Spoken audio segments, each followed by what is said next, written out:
먼저 부자와 가난한 사람들의 차이를 설명하려고 해요. 부자와 가난한 사람들의 차이는 무엇일까? 부자가 되기 위한 의지들은 굉장히 많은데 왜 쉽게 되지 못하는 건가? 알고 봤더니 큰 차이가 있었어요. 자, 이제 이 자세로 5분 후에 강의가 시작됩니다. 약 2시간 정도의 강의이고, 이번에는 조금 더 금융에 포커스를 맞춰서 설명을 하기로 했어요. 그래서 이제 부자 마인드, 가난한 마인드 뿐만 아니라 최신 나온 핀테크 서비스를 활용한 자산관리 전략, 그래서 최종적으로 무엇을 알고 우리가 부자가 될 수 있는지, 핀테크 회사를 경영하는 경영자의 입장에서 배웠던 노하우랑 우리가 알아두면 좋을 국가의 정책들, 이런 것에 대해서 조금 자세히 얘기해 보려고 합니다. 이 영상은 오직 보미 유튜브에서, 보미TV에서만 보실 수 있는 영상입니다. 오늘 강의 들으시는 분들은 제 얼굴은 보실 수가 없고 저렇게 저 화면에 제가 이렇게 PPT를 띄울 거예요. 요 화면만 보시고 제 목소리만 듣는 상황이 될 겁니다. 약간 좀 떨리기도 하고, 제가 뭐 엄청난 또 금융 전문가라고 해야 되나, 참 저도 막 배워가면서 하고 있는데, 그래도 학교 선배가 저보다 한 2, 3년 이걸 집중적으로 공부한 선배가 얘기해주는 느낌으로, 혹은 이걸 좀 잘 아는 언니 오빠들이, 혹은 좀 똘똘한 동생이 나한테 쉽게 설명해주는 것을 목표로 하고 있습니다. 오늘 크게 주제는 핀테크 서비스를 활용한 자산관리 전략입니다. 핀테크 서비스에 대해서 좀 많은 설명을 할 것 같진 않고요. 오히려 반절은 부자 되는 마인드, 그리고 제 주변에 제가 또 투자를 많이 받고 사업을 또 오랫동안 해왔기 때문에 자수성가형 부자들, 기업을 일구신 부자들이 굉장히 많으세요. 물론 재벌가의 인맥들도 몇 분 계시지만, 오히려 저는 주변에 사업하시는 분들이 굉장히 많아서 자수성가형 부자들은 어떤 부자 마인드를 가지고 있나, 이런 것에 대해서 오늘 말씀드릴 시간의 50%를 말씀드릴 거고, 나머지 50%는 금융혁신 서비스, 규제 샌드박스, 그리고 최근 핀테크가 굉장히 핫한 분야잖아요. 거기서 어떤 서비스들이 나오고 있고 앞으로 어떤 서비스가 더 나올 건지에 대해서 간략히 설명을 해보려고 합니다. 자, 이제 본격적으로 여러분들께 도움이 될 만한 돈 되는 정보를 설명해 보도록 하겠습니다. 먼저 부자와 가난한 사람들의 차이를 설명하려고 해요. 저는 이제 물건을 많이 파는 거를 연구하고 고민했던 마케터 출신이잖아요. 물론 경영학을 공부해서 기본적인 회계 지식이라던가 경영 지식, 경제 지식이 있긴 있었습니다. 그럼에도 불구하고 늘 고민이었어요. 부자와 가난한 사람들의 차이는 무엇일까? 그리고 왜 사람들은 부자가 되려고 엄청 노력을 하는 걸까? 부자가 되면 무조건 좋은 건가? 이것부터 시작해서 부자가 되기 위한 의지들은 굉장히 많은데 왜 쉽게 되지 못하는 건가?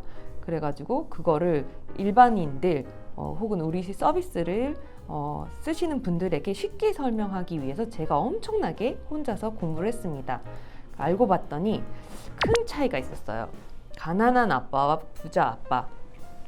저희 세대만 해도 부모님들이 뭐라고 했냐면 돈 걱정은 하지 말고 공부만 열심히 해라, 이런 말을 많이 했거든요. 저도 그런 얘기를 좀 들은 것 같아요. 물론 제가 돈에 대한 호기심이 많아서 막 고등학교 때부터 알바를 했었거든요. 프랜차이즈에서 막 패스트푸드 팔고, 뭐 식당에서도 일해보고 PC방에서도 일해보고, 그때 리니지가 인기가 엄청 많았어요. 리니지 페인 분들의 막 정리해주고 막 이랬을 때, 그때 제가 조금만 부자 마인드였으면 그때 NC소프트 주식을 샀었어야 합니다. 요즘 킹C소프트죠. 네, 아직도 후회가 되는데 그때 리니지 열심히 하는 분들 참 너무 답답하다, 이 생각만 했지 그런 생각을 못했어요. 그러니까 헛똑똑이었죠.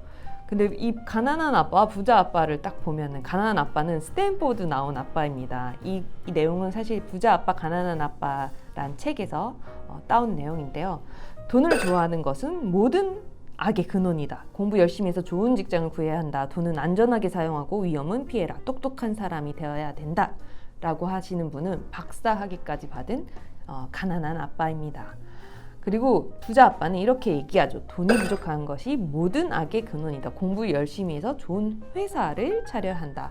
무엇보다 위험을 관리하는 법을 배워라. 근데 저희는 아직도 돈에 대해서 금융 문맹 수준입니다. 지금 한국의 경우는 금융 이해력이 전 세계 143개 중에서 77위. 요즘은 얼마나 올라왔는지 모르겠지만 요즘 재테크 열풍이잖아요, 여러분. 경제 유튜브가 아주 엄청난 인기를 누리고 있는 상황이죠. 그래서 이것보다는 좋아졌겠지만 그래도 여전히 걸음마 수준이라고 생각을 합니다. 금융 문맥을 극복하고 부자 마인드가 되는 첫걸음. 여러분은 금융 문맹인지 아닌지 여기 보이는 질문에 답을 할 수 있는지 생각해 보세요. 1,000만 원을 받기 위해 1년을 기다려야 한다. 1년 후에 받은 돈으로 살 수 있는 물건의 양을 지금 돈을 받아 사는 경우와 비교한다면 물가 상승률은 3% 이렇게 제안을 했습니다. 잘 아는 사람은 막 신이 난 표정이고 모르는 사람과 관심이 없는 사람 이렇게 나뉩니다. 왜 이럴 수 있냐면 이제 돈에 대한 관심을 어떻게 보면 자기의 커리어나 지식, 인문학적인 소양에 비하면 그걸 밝히는 게 너무 돈 밝힌다라고 생각할 수도 있어서이기도 하고 자기 현실 일이 치여가지고 업무에 시달려가지고 가족 라이프 챙기느라고 모르는 분들도 있을 겁니다. 근데 자본주의 사회에서는 금융 문맹이 개인뿐만 아니라 사회적인 문제가 될 수 있다고 합니다. 그리고 이런 것들을 얘기한 분들이 굉장히 많은데요. 한국이 대부분 좀 안 듣는 추세였죠. 근데 요즘은 많은 관심을 가지고 있어서 한국의 자본주의가 빠르게 건전하게 발전하리라는 믿음이 있습니다. 자, 가난한 사람들의 패턴이 있다고 해요. 저 이거 읽고 제가 직장 생활 때 제 모습이 아니었나 싶어요.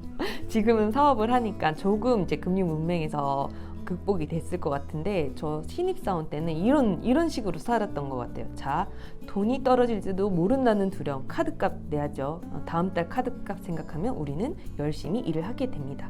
그 다음에 월급을 받은 후에는 이제 한숨 돌리죠. 두둑하게 돈이 들어왔으니까. 근데 이 돈으로 또 욕심이 생겨서 무엇을 살 수 있을지 이미 신제품이 나오면 이미 그 신제품은 저희 것이 되고 있죠. 신상품이 꼭 나에게 왠지 맞는 것 같고 돈이 생기면 자동차에 이렇게 문제가 갑자기 생기는 것 같고 집에 뭔가 부족한 것 같고 막 이런 생각이 듭니다. 그래서 이런 게 하나의 패턴이 된대요. 그래서 아침에 일어나면 일터에 가고 청소를 처리하고 또 일어나서 일터에 가고 청소를 처리하고 이렇게 사람들은 돈이 떨어질지도 모른다는 두려움과 남들보다 좀 있어 보여야겠다. 그걸 요즘 있어빌리티라고 한다면서요. 있어 보이고 싶어 하는 욕심이라는 두 감정 때문에 지배를 받게 된다고 합니다. 이분들은 어떻게 되냐면 다른 회사에서 돈을 더 많이 제시하면 그쪽으로 이직을 한다거나 이건 당연한 걸 수 있는데 문제는 지출을 늘린다는 거죠. 그러면 또 반복하죠. 돈을 더 많이 벌어야 되고 지출은 많아지고 돈은 더 많이 벌어야 되고 이게 부자 아빠가 말하는 쥐경주가 되는 가난한 사람들의 패턴이라고 합니다. 그렇다면 부자는 어떨까요? 부자는 두려움을 용기로 바꾸고 금융 IQ를 높이는데 집중을 한다고 합니다. 부자 아빠가 말하는 사람들이 부자가 되지 못하는 5가지 이유, 두려움, 냉소주의, 게으름, 나쁜 습관, 거만함이라는 거를 알고 있어야 된다고 해요. 금융 IQ는 무엇인가요? 저기 잘 보이죠? 돈을 관리하고 숫자를 이해하는 능력을 키우는 것. 돈을 버는 방법에 투자라고 하죠. 투자에 대해서 공부하고 시장에 대한 이해를 넓히고 세금, 법률, 귀찮고 어려운 거라고 생각하는 게 아니라 이것도 공부를 하는 게 금융 IQ를 높인 것이라고 합니다. 진실을 이야기하는 것도 말씀을 했는데요. 이거는 이제 자기의 돈에 대해서 정확하게 솔직하게 얘기하는 게 사실 용기가 필요한 일입니다. 나 돈 얼마 썼어, 얼마의 빚이 있어, 혹은 나 돈 얼만큼 모았어, 이런 거를 얘기하는 게 남들한테 혹은 스스로에게 얘기하는 게 좀 이렇게 무서운 거죠. 사실 얼마가 있겠지, 통장이 좀 있겠지 하면서 집 어떻게 전세 대출 받아서 살고 있으니까 그래도 우린 얼마는 있는 거 아닌가라는 모호하게 얘기를 하면서 내가 진짜 가진 자산에 대해서 두려움 없이 얘기할 정도로 이렇게 준비가 덜 된 거죠. 그러면 감정적인 반응이 생깁니다. 감정적인 반응이라 하면은 돈이 떨어질 때 두려움, 돈이 너무 많아서 이거를 주체 못하겠다 할 때의 두려움, 후자보다는 전자가 많겠죠. 이때 감정적으로 흥분이 되면 머리를 안 쓰고 감정적으로 판단을 하게 됩니다. 그래서 뭐 투자할 때도 이 손가락이 문제라고 하시는 분들이 있거든요. 주식시장에서 분명히 재무제표 안 좋고 향후 전망도 안 좋은데 근데 이거를 계속 사시는 분들이 있어요. 그거는 이제 과학적으로도 증명된 거가 있거든요. 나중에는 그 오류에 대해서 뇌과학에 대해서도 제가 나중에 설명하는 기회를 한번 가지도록 하겠습니다. 그래서 이제 머리를 안 쓰면 냉정하게 판단을 못 하는 거죠. 이제 돈에 대해서는 감정적으로 반응하는 게 아니라 냉정하게 판단을 해야 되는데 그거를 안 한다는 겁니다. 반대로 그 가난한 사람들이 그거를 안 하는 거고 부자는 그 냉정함을 유지한다는 거죠. 그래서 진실을 진실대로 볼 수 있고 이야기하는 것. 그리고 네 번째로는 돈의 힘을 정복하는 것을 말합니다. 돈의 힘을 어떻게 정복하죠? 여러분 그거 고등학교, 대학교 때 배웠나요? 저 공부 열심히 했는데 못 배웠던 것 같아요. 경제학 수업에 게임 이론이 뭔지는 언뜻 들었지만 근데 그게 내 재산을 불리는데 뭐가 도움이 되는지 모르겠어요. 회계, 재무제표 보는 방법 대충은 들었지만 그래서 내 자산을 불리는 데는 어떻게 해야 되는지 아무도 구체적으로 알려주지 않은 것 같아요. 서울대에서도 경영학과에서 되게 재미있는 일화가 있어요. 투자론을 가르치는 교수님이 있는데 수업 딱 시작하자마자 뭐라고 하는지 아세요? 여러분, 주식 투자하지 마십시오. 이게 뭔 말이냐면 교수님이 유명했어요. 한때 투자로 돈을 많이 벌기도 하고 많이 잃기도 하고 그래서 주식 투자 같은 경우는 특히 전문가의 말을 무조건 들으시면 안 됩니다. 누구였더라? 세계적으로 유명했던 과학자분도 대폭락, 주식에서 대폭락을 한 적이 있거든요. 그래서 주식은 정말 높은 레벨의 투자 방법이기 때문에 조심조심해서 하시는 걸 추천드리고요. 돈의 힘을 정복하는 것에 대해서 얘기하다가 여기까지 왔는데 학교에서 안 가르쳐 주기 때문에 일상에서 공부하는 습관을 길러야 됩니다. 그래서 돈에 휘둘리는 게 아니라 지출 내야 되는 거, 카드값 내야 되는 거 휘둘리는 게 아니라 내가 매니지할 수 있는 정도가 되려면 학교 바뀐 사회에서 공부를 해야 된다는 거죠. 그래서 현실에서 필요한 것이 무엇이냐? 배짱, 담력, 용기, 투지, 끈기, 기지 혹은 지혜라는 것으로 부자 아빠가 설명을 했습니다. 부자 아빠가 첫 번째 규칙이자 유일한 규칙이라고 한 거는 자산과 부채의 차이를 알고 자산을 사라고 했습니다. 여러분 자산과 부채의 차이를 아시나요? 근데 부자 아빠가 좀 인상적으로 얘기했던 거는 중산층들이 자산과 부채를 헷갈려서 부채를 자산인 것처럼 산대요. 제가 이거를 자세히 설명드릴 수는 없겠지만 꼭 부자 아빠, 가난한 아빠의 1권 정도는 읽어보시길 추천드립니다. 부자 아빠가 말하는 자산, 이게 돈 되는 정보니까 정리를 해봤어요. 부자 아빠가 자산을 사라고 했죠. 첫 번째는 내가 없어도 되는 사업, 운영은 다른 사람이 하는 거. 두 번째는 주식, 채권, 뮤추얼 펀드. 세 번째는 수입을 창출하는 부동산. 네 번째는 어음이나 차용증. 다섯 번째는 지적재산권에서 나온 로열티, 음악, 원고, 특허. 여섯 번째는 그 밖에 가치가 있거나 수입을 창출하는 것들이었어요. 저는 신입사원 때 딱 제가 원고 저작권이 있어서 그거 빼고는 거의 없었던 것 같아요. 뭐 주식도 하다 말고 막 이래가지고 거의 없다가 지금은 이 말한 5가지가 다 있습니다. 물론 더 잘해야 되지만 그래도 부자 아빠가 말하는 자산을 만들고 하려고 노력을 해왔던 것 같아요. 이거 무조건 다 있어야 되는 건 아닌데요. 여러분이 혹시 여기 중에서 한 개밖에 없다, 한 개도 없다 하면 경각심을 가지고 어떻게 하면 이거를 하나씩 자산을 늘릴 수 있을까를 고민해 보는 것을 추천드립니다. 그래서 가난한 아빠는 안정적인 직장을 찾으렴 이러고 부자 아빠는 좋아하는 자산을 획득하라고 합니다. 그래서 가난한 아빠의 말보다는 부자의 아빠의 말을 좀 귀 기울여 들어보시는 건 어떨지 한번 추천을 드리고요. 부자 아빠, 가난한 아빠를 한 장으로 정리한 게 있습니다. 그래서 그걸 꼭 한번 관심 있는 분들은 자세히 살펴보시고요. 모두가 처음에는 급여 생활자로 일을 합니다. 시스템을 위해서 일을 하는 거죠. 그거는 당연한 거고 나쁜 것이 절대 아닙니다. 잘 하고 계신 거고요. 직장 취업도 얼마나 힘든데요, 그죠? 저도 힘들게 들어간 직장이었는데, 근데 이제 직장 생활 하면서 좀 더 저 좀 야망 있는 여자처럼 느껴지시죠? 네. 그래서 저의 야망을 펼치기 위해서 사업가로 변신을 한 거죠.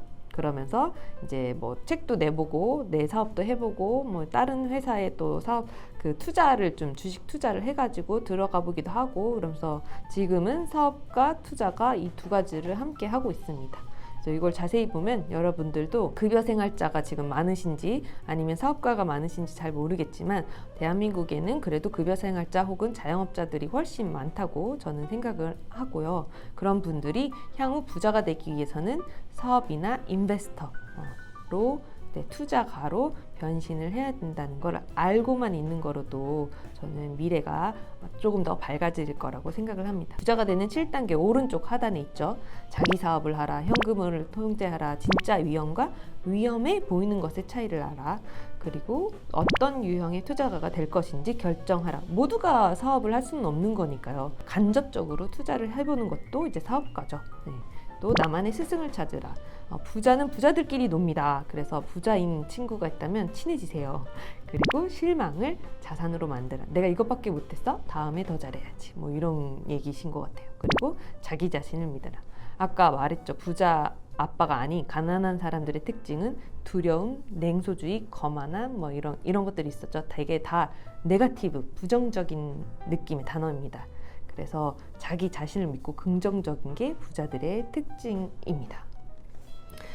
제가 이제 유튜브 한다고 했는데요. 처음에는 제가 좋아하는 거 막 책 얘기하고 인문학하고 했더니 사람들이 재미가 없어 하셔가지고 제가 잘 알고 쉽게 설명할 수 있는 재테크 얘기를 했더니 좀 많이 봐주시더라고요. 그래서 이제 지적인 기술이라고 해가지고 살아가는데, 부자가 되는데 혹은 좀 행복하게 살아가기 위해 필요한 제가 학교 말고 학교 밖에서 배운 지식들을 정리를 해서 올리고 있고요. 여러분께서 구독을 해주시면 저한테 큰 힘이 됩니다. 물론 제가 코믹한 요소가 없어서 좀 지루할 수 있는데요. 그래도 돈이 되고 피가 되고 피가 되고 살이 되고 돈이 되는 정보들이니까 구독 눌러주시면 큰 도움이 되겠습니다.